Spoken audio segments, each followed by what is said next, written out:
La tête couronnée du sud-est de la France devrait prochainement abdiquer afin de laisser sa place. Une nouvelle surprenante pour Emmanuel Philibert de Savoie, qui s'en explique dans une interview. CIST officiel, Emmanuel Philibert de Savoie, le prince de Savoie, va abdiquer. Une nouvelle qui a de quoi surprendre, mais qui était attendue par les spécialistes des monarchies européennes, depuis une trentaine d'années, comme son père avant lui, ce fils unique et petit-fils du dernier roi d'Italie, Humbert II, a vécu en exil à l'issue de l'abolition de la monarchie italienne, qui a collaboré avec le régime fasciste, et plus généralement de la récupération de la Savoie par la France à la fin de la Seconde Guerre mondiale. CIST en 2002 que lui et sa famille ont fait leur retour sur le sol italien. À partir de là, Emmanuel Philibert de Savoie a entamé une reconversion dans l'influence, participant à plusieurs téléréalités, dont Danse avec les stars en 2009, la version italienne du programme, mais aussi dans une édition célébrité de Koh-Lanta. En outre, il fut aussi animateur de Pékin Express, avant d'intégrer le casting de célébrités d'un Air de Star, le télécrochet de M6 présenté par Karine Le Marchand en 2013. Il est désormais homme d'affaires. Emmanuel Philibert de Savoie va passer la main à sa fille Vittoria en parallèle de ses activités. La tête couronnée annonce au Corriere Torino sa volonté d'abdiquer. « Je vais m'écarter et laisser une femme s'avancer dans la lumière.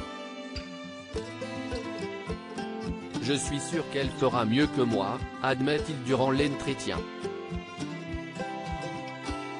Une décision prise par son père, et qui concerne sa fille Vittoria, âgée de tout juste 19 ans, CIST mon père qui a pris cette décision, que je trouve très juste et moderne.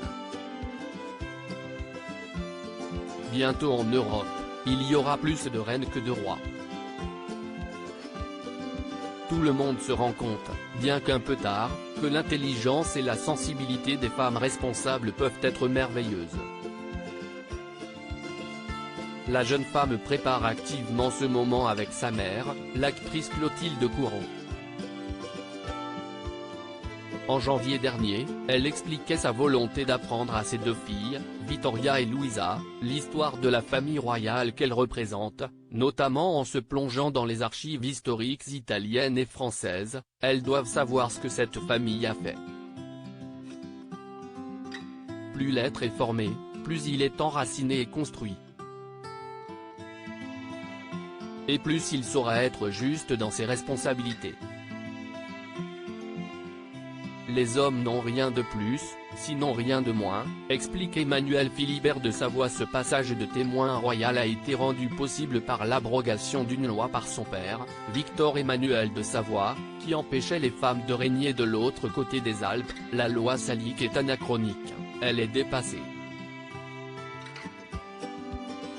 Les hommes n'ont rien de plus, sinon rien de moins.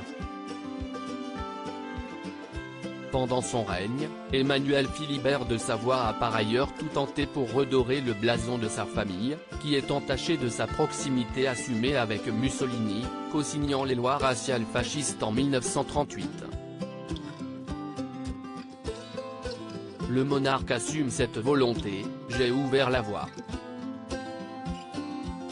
J'ai enlevé les mauvaises herbes. Tout ce que j'ai fait, je l'ai fait parce que je le voulais. C'était particulièrement important pour mes filles, car je voulais leur offrir l'opportunité de commencer une vie, une carrière, en Italie.